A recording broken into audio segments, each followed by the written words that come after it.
Imagine a professional standing in the driveway of a pristine suburban home. Parked in front is a brand new, matte black European sports sedan. To the outside world, this person has reached the peak of the modern dream. They hold a senior executive title. They earn over $250,000 a year. Inside, their kitchen is outfitted with commercial-grade appliances. Their closets are lined with designer labels, and a coveted mechanical watch sits on their wrist. If you look past the leather interior and the pristine brick facade, directly into the psychological reality of this individual, the image of the titan of industry disappears. You find an exhausted, trapped human being who is exactly 90 days away from catastrophic bankruptcy if their paycheck stops on a Friday. They have zero liquid capital. Their entire income is vaporized the moment it hits their bank account. It is siphoned off to pay the car lease, the massive mortgage, the country club membership, and the credit card debt accumulated from luxury vacations taken for social media. Their lifestyle owns them. They are running on a terrifyingly fast treadmill, and if they stop sprinting for a single second, the illusion collapses. How does someone possess the intellect required to earn $250,000 a year, yet possess the financial literacy of an impulsive child? Welcome back to the 1% Mind. Today, we are officially crossing the threshold into Phase 2 of our masterclass, Financial Psychology. Over the next 10 minutes, we are going to dismantle the cognitive biases that keep the middle class broke. We will decode the evolutionary biology behind the craving for luxury, and we will reveal the psychological frameworks the elite use to decouple their ego from their consumption. To solve this, we must first address the greatest financial lie ever sold to the public: the idea that making more money solves your money problems. Financial suffocation in high-earning individuals is a biological glitch, a survival mechanism that has become maladapted to a world of high salaries and easy credit. Society promotes a dangerous mathematical equation. It suggests that if you are currently struggling on a salary of $50,000 a year, doubling that income to $100,000 will automatically create a $50,000 surplus. This logic looks perfect on a spreadsheet, but human beings do not operate on spreadsheets. Human beings operate strictly on psychology, and your psychology dictates your baseline reality. When you increase a person's income, their psychological baseline shifts due to a cognitive bias known as Parkinson's law of income. This chart illustrates the trap. When the income line steps up, the shaded area representing your expenses expands to match and consume the newly available space. A massive salary increase without psychological intervention simply raises the baseline of your financial suffocation. Look at the anatomy of a promotion. You secure a massive raise. For the first 48 hours, you calculate the new monthly take-home pay, and you imagine the wealth you will invest. But then, lifestyle creep hijacks those intentions. It happens in microscopic, easily justifiable increments. You tell yourself you are a senior manager now, and you cannot be seen at a client meeting in a 10-year-old car. You trade a reliable vehicle for a heavy monthly lease on a BMW to project status. Then you look at your apartment. You justify that working 60 hours a week means you should live in a luxury building. You break your lease for a penthouse that costs twice as much. Finally, it bleeds into your daily habits. You stop looking at the prices on the dinner menu. You start buying premium lattes. Every purchase is validated under, "I earned this." Within 6 months, that salary increase has been entirely absorbed. You are making twice as much money, but you are experiencing the same financial terror you felt when you were broke. Your stress is simply wearing designer clothing. Why are incredibly smart people willing to go into high-interest credit card debt just to purchase a piece of metal to wear on their wrist? If you ask them, they will talk about microengineering and craftsmanship. These are psychological lies used to mask the real motive. Your smartphone tells the time with more accuracy than any mechanical watch. For hundreds of thousands of years, human survival was dependent on tribal belonging. If you were cast out of the tribe, you starved. In that primal world, ancient humans signaled their vital status through physical dominance or the display of rare, difficult-to-acquire resources.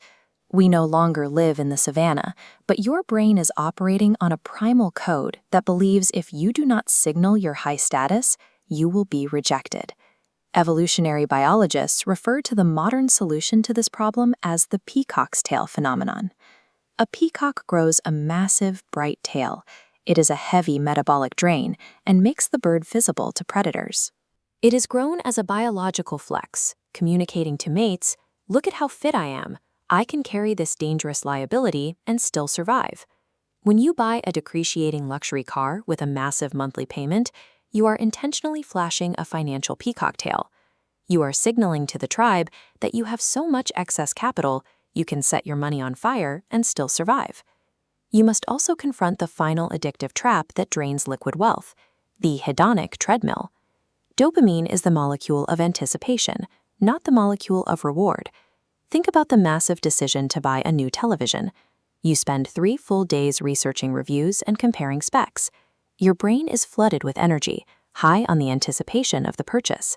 You buy the television, and for the first 48 hours, every time you walk into the living room, you feel a spike of joy. To prevent burnout, your brain normalizes the stimulus. By day 30, the dopamine response returns to its baseline. While your emotional return drops to zero, the $2,000 debt remains. The financial cost stays high while your joy flatlines. Because your brain craves that initial dopamine spike, it immediately scans for the next purchase.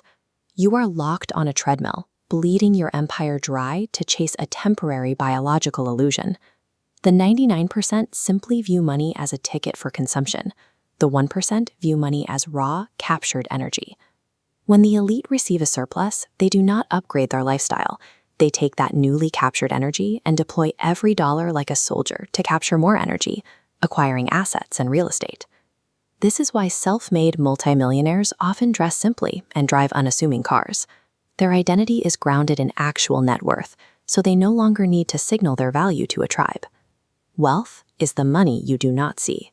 It is the cars not purchased, the upgrades declined, and the hidden portfolio of index funds generating passive income in silence.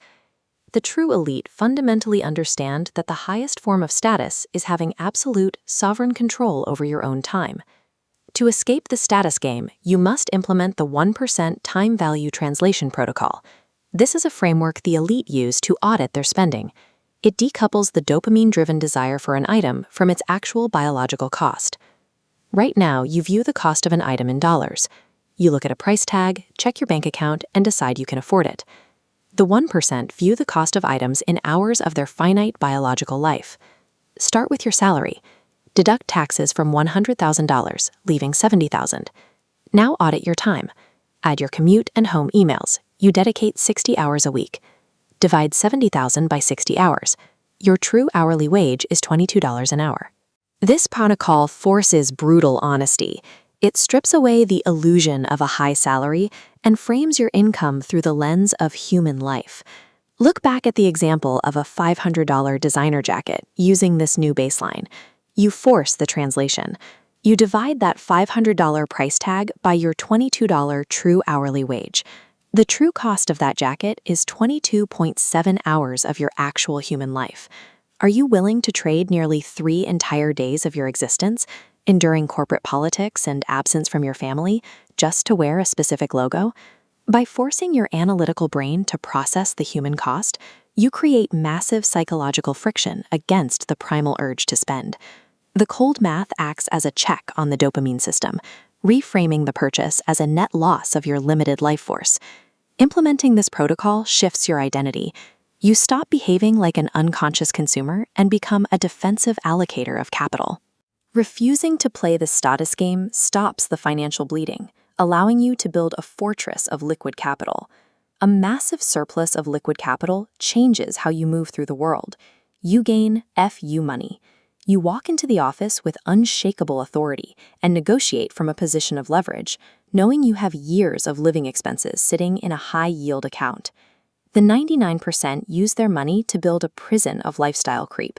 The 1% use their capital to build a moat around their mental health and their future. But mastering your daily spending is only the first layer. Even with an optimized baseline, you are still vulnerable to the psychology of massive financial mistakes. In video 12, we are decoding the sunk cost trap. I will show you why incredibly intelligent people hold on to losing investments, and we will explore the biological agony of admitting defeat. If this video changed how you view your paycheck, hit the like button. It signals to the algorithm that this community values deep financial sovereignty over cheap luxury. Subscribe to the 1% Mind for the next sequence. Stop buying the illusion. Start buying your freedom. I will see you in the next video.